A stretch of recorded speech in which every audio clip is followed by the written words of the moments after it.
In CSS, we have different ways to represent colors. We have named colors, RGB values, HSL values, and hexadecimal values. So these four methods, they help us to represent different colors. Now let's see this in action.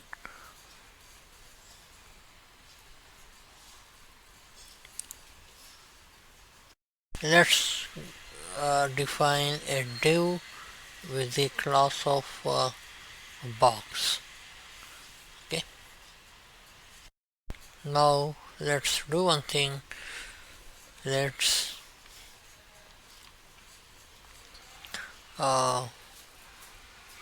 put box width 200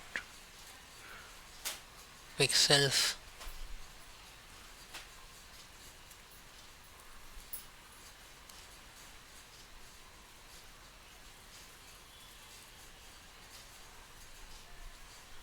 and height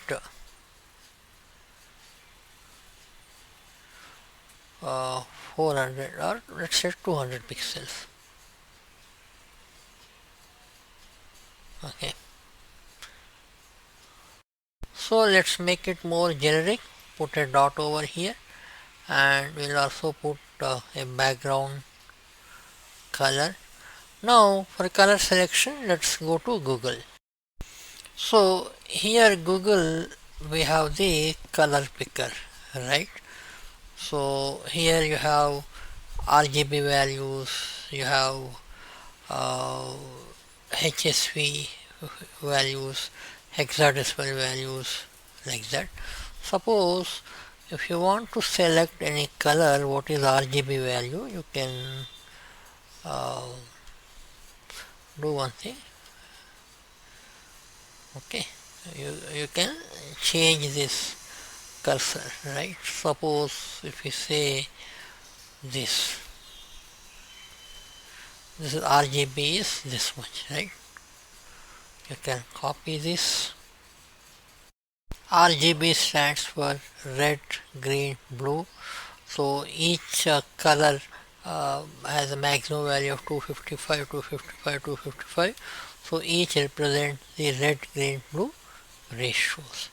So using this you can or using this you can change the colors. Okay, so suppose if you take this you have RGB values like this. So here we use RGB and paste the values. Okay, now let us see the results. See, 200 by 200 pixel size we have given. We have put background this color, correct?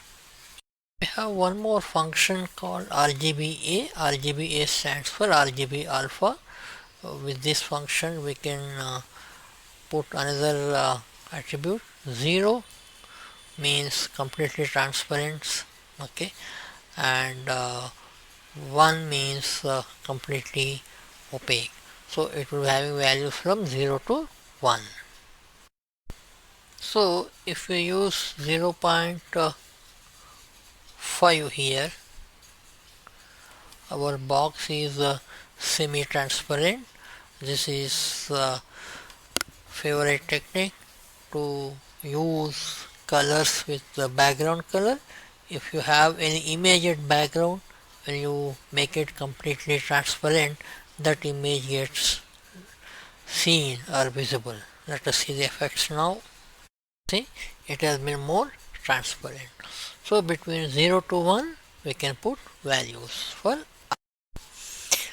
We can use either RGB or hexadecimal values or HSV, whatever notation they have given over here, but whatever we represent in colors, that colors we need not to memorize them.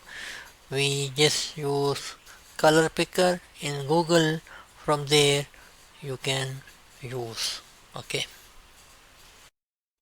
so instead of using RGB value, we can use hexadecimal value. Let us see how to use that.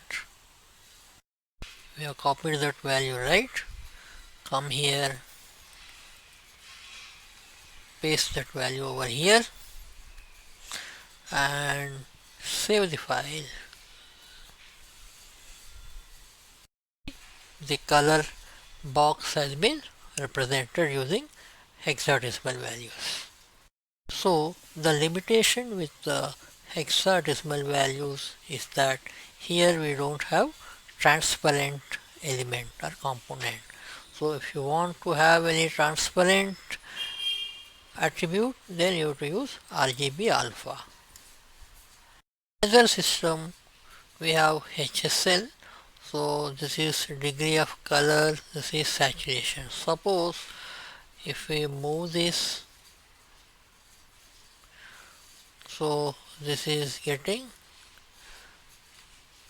improved, right? So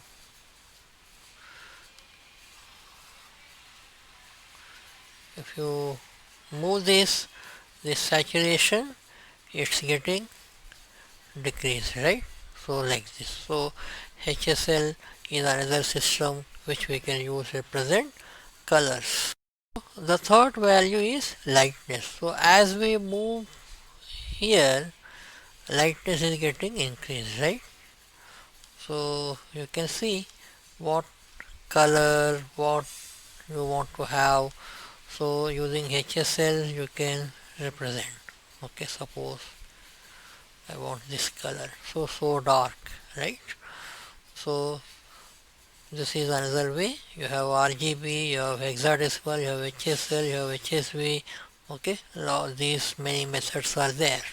See how do we use HSL. Okay, come here, copy this and go to your CSS file and remove this. Write HSL, give the values and remove this degree. Okay, the degree is not at all there in our CSS, right? Save the file and let us see the result. See, you get the similar result. We can increase the saturation. Okay, let us see the results now.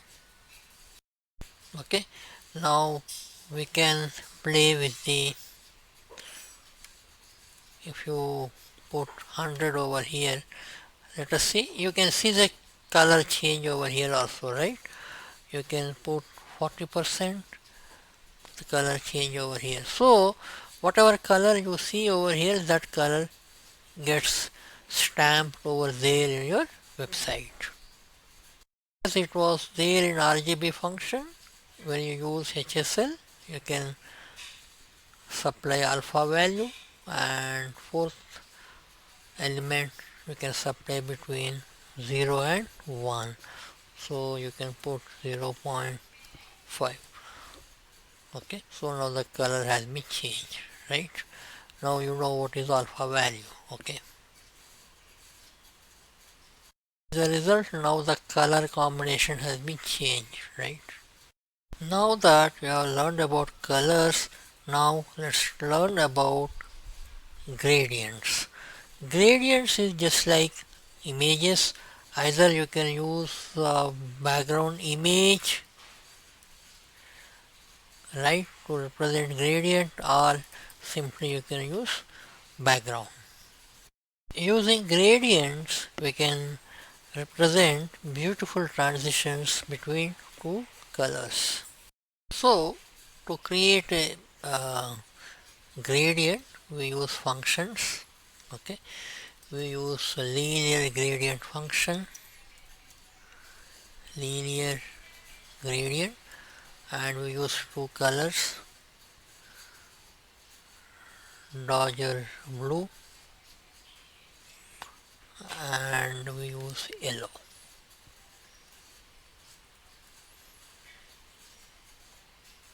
Okay, let us save it. Once we refresh, what we see, we get a beautiful transition from blue to yellow, right? This is beauty of gradient colors. By default, direction of transition is from top to bottom. We can easily change this. As a first argument, we supply to right. Okay, I need to supply to right like this. Let us save the file and see the result. See, the gradient has been applied. Now the color transition is from right to towards right, it is right, from left to right, so it is to right. So we can even change the direction to corners to bottom right. Let us save the file, see the result. You see, so bottom right, starting from bottom left corner to bottom right. So this gives a beautiful gradient effects. Now you know how to use colors, transparency, opaque, transparency, RGB alpha, HSL alpha, and now you know gradient color. So with this you can beautifully create color effects. You can even mention the degrees. Suppose if you mention 45 degree over here, you see how the transition happens. Okay, you can apply different degrees.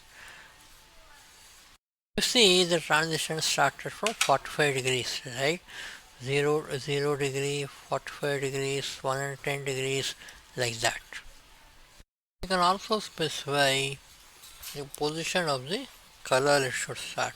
So you say 30% of the space available, yellow should start. Now let's see the results. So I did a syntax error, so let me remove this and save the file. So if you give this to 60%, see the color filling has been changed, right? The gradient is also been changed. We can even give the third color. What we do, we remove this color, we give third color as tomato. Let's save the file and see the result. So you see the tomato color has been added. So with this you can create multiple colored animations and lot of effects.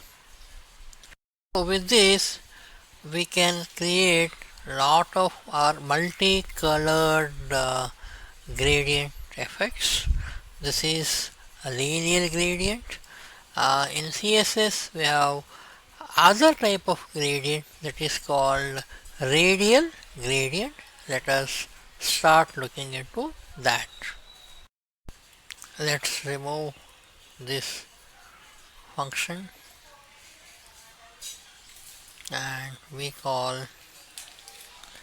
a radial gradient, and let's give two colors, white and yellow. Let's save it and see the effects. So radial means white and yellow. If you see, it's not the linear, it's starting from middle, right? Now let us change the width of the box to 600 pixels and see the results. Okay, now it has become an ellipse, right? Depending on the size of the box, your radiancy is getting changed, right? So, but we can even change that to a circle. What we can do, as a first argument we give circle. Okay, now let us see the file and see the effects. See, now the white has been in a circle shape. Earlier it was in ellipse shape, right? Also change the position of the circle. We can say circle at top left. Now let us save the file. See the result. See, it has been changed to top left. If you want, you can change it to top right even. I say instead of top left, I say it should be top right. Save the file. See the result. You see, it has been changed to top right. Correct? So we have gradient generators also online. So gradient generator, you can use this. So whenever you require for your websites or whatever it is, you can use these different combination of colors and gradient effects, right? So if you want linear gradients, radial gradient, whatever you want, you can see here radial, linear, 90 degrees, okay, and we can change the 13 degrees like this. So we have online tools. So now I think we have significant or good level of maturity to apply colors, to apply different color effects, gradient effects, radial gradient and linear gradient, lot of things we know by this time. Now let's talk about borders. Now let's have this background color as Dodger blue, right? And we have border, right?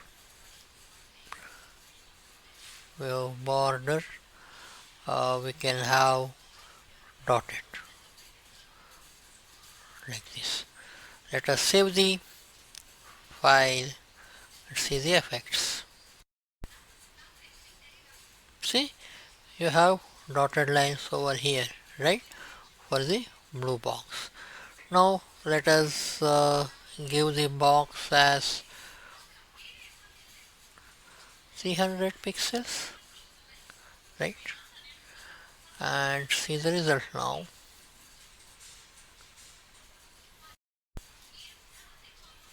See, now you can see the dotted border, right? So this attribute, it takes three properties, right? One is the thickness and another one is the style, okay. Third one is the color. Let us take 10 pixels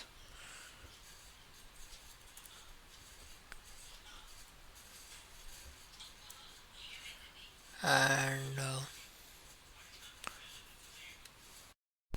the other third one is we take royal blue, right? Let us save the file, see the effect. See, so if you see gift covers, envelopes, you have this dotted styles, right? So these are the ways to design your lot of styles. Another popular style is dash, dashed lines, okay. Let us save the file, see the effect, refresh, you see the dashed lines, right? There are a lot of um, colors, combinations, styles are there. Those we can get to aware when we explore the things. Now let's talk about shadows. First let us remove this and let us build our exercise towards learning shadows. In CSS we can easily arrange shadows around the elements, or we can easily add shadows around the HTML elements. So using box shadow attribute, first we need to supply the first property, how much distance the shadow should be. Horizontal distance of the shadow to the element, that is our first property. So if we use positive value over here, it will move shadow to the right. If we use negative value to the here, it moves shadow to the left. First let us see the first effect, box shadow, positive value 10 pixels. Let us refresh. So this is the box which we are having. So we couldn't see any difference. Let's give the vertical distance. Again it applies the same rule, positive and negative, right? Let us save the positive to the top, negative to the bottom. So let's see the result now. Now you see the shadow, right? Let's supply a negative value and see the result.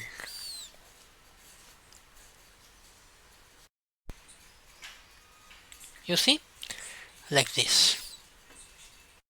If we want to change the color of the shadow, we can supply the color gray, or you can even use your hexadecimal values. So what I do, I just put all positive values, okay, and see the result. Let me see, refresh. So now it has been in gray color, right?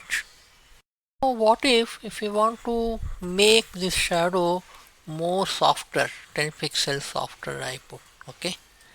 Let me put 10 pixels softer, then let's see how does it look, right? Let me refresh the screen. You can see now the shadow has been very smoother. Right now you can see the animation effects, even a box with its shadow, right? Let us apply a trick over here, right? We put two soft what we call shadow, okay, so 0 0, and this we put 30 pixels, okay. So what happens, shadow will get positioned across all the box or across all the elements. Let us save the file, see the effects. Let me refresh the screen. See, now the entire shadow has been put more smoother shadow across all the box, right? Even can add shadows to text and all type of elements, and these type of how many shadows we have, we all get to know by exploring, okay. Now next what we do, next we do some exercise. As an exercise, please create a table shown below, okay. Use pseudo class selectors to highlight the odd rows, so you have all the problem description. You please complete the exercise. Thank you.